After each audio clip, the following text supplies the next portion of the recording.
नमस्कार, आप देख रहे हैं गणदेश बिहार। मैं हूं आपके साथ विशाखा। इस वक्त हमारे साथ मौजूद है कांग्रेस के एमएलसी समीर सिंह जी। इनसे हम बात करेंगे एसटीटी अभ्यर्थियों को लेकर। सर, बहुत बहुत स्वागत है आपका हमारे चैनल में। हाँ, नमस्कार। सर, एसटीटी अभ्यर्थियों पर जिस प्रकार से डबल इंजन की सरकार लाठीचार्ज कर रही है, ये कहां तक न्याय है? देखिए, ये लोगों ने 2000 में ही उत्तीर्णता हासिल की है और सरकार ने इनको आश्वासन दिया था। हम लोगों ने भी इनके हक में सदन में आवाज़ उठाने का काम किया था और सरकार का स्पष्ट था कि शीघ्र ही इन लोगों की नियुक्ति की प्रक्रिया हम आरंभ करने जा रहे हैं। सरकार ने वादा खिलाफी का जो काम किया है तो स्वाभाविक है कि ये लोग आक्रोशित हैं। तो ये लोग शिक्षा मंत्री से मिलना चाहते हैं, मुख्यमंत्री से अगर मिलना चाहते हैं तो इसमें डंडा बरसाने की कोई व्यवस्था नहीं होनी चाहिए थी। और स्वाभाविक है कि ये सरकार धीरे धीरे अगर ये नौजवानों पर, बेरोजगारों पर डंडा बरसाने का काम करेगी तो हम समझते हैं कि ये अपना कब्र खोदने का काम कर रही है।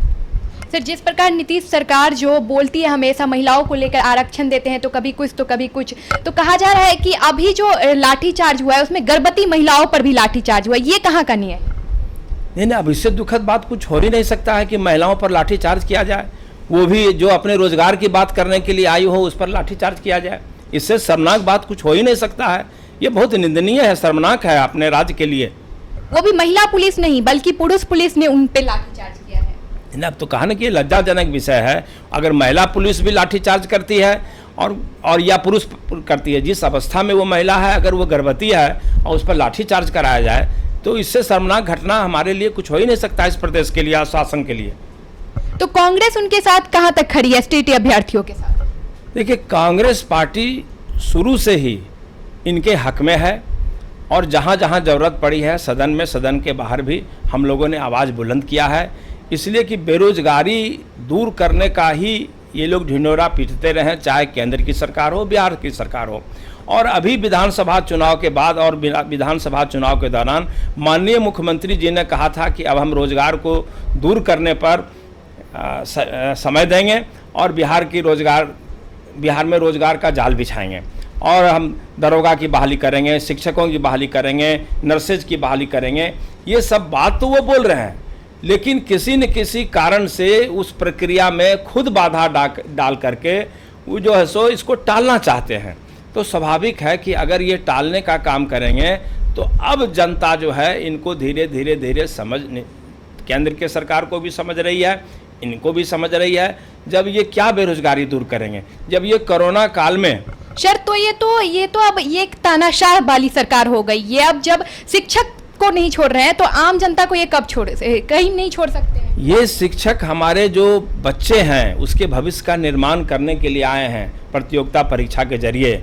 ये भी भविष्य हमारे हैं और इनके द्वारा पढ़ाए गए जो बच्चे होंगे वो भी हमारे देश के, राज्य के भविष्य हैं, देश के भविष्य हैं। तो ऐसे शिक्षकों पर जो पढ़े लिखे लोग हैं, योग्य हैं, इन पर लाठी के द्वारा व्यवहार नहीं किया जाना चाहिए। ये वार्तालाप से ये मामला समाधान होगा, लाठी से समाधान नहीं होगा।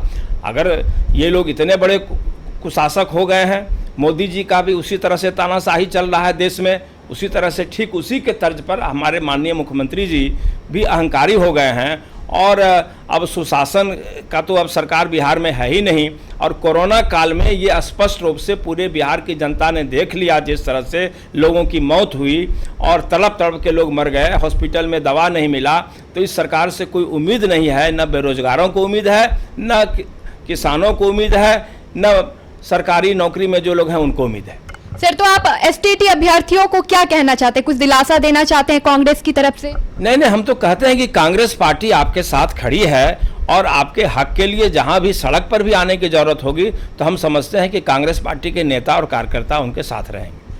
ये थे हमारे साथ समीर सिंह जी, जिन्होंने एसटीटी अभ्यर्थियों के लिए आवाज उठाई है और एसटीटी अभ्यर्थियों के साथ बने हैं, खड़े हैं। और हम देखते हैं आगे कि आगे क्या होने वाला है। एसटीटी से जुड़े सभी खबरों के लिए बने रहे गणदेश बिहार के साथ। फिलहाल के लिए इतना ही। कैमरा पर्सन राहुल राज के साथ मैं विशाखा। धन्यवाद, नमस्कार। तमाम खबरों के लिए बने रहे गणदेश बिहार के साथ। अगर आपको हमारा ये वीडियो पसंद आया हो तो लाइक करना ना भूलें, साथ ही हमारे चैनल को सब्सक्राइब करें, शेयर करें और अपना तर्क वितर्क कमेंट बॉक्स में जरूर दें। Thank you.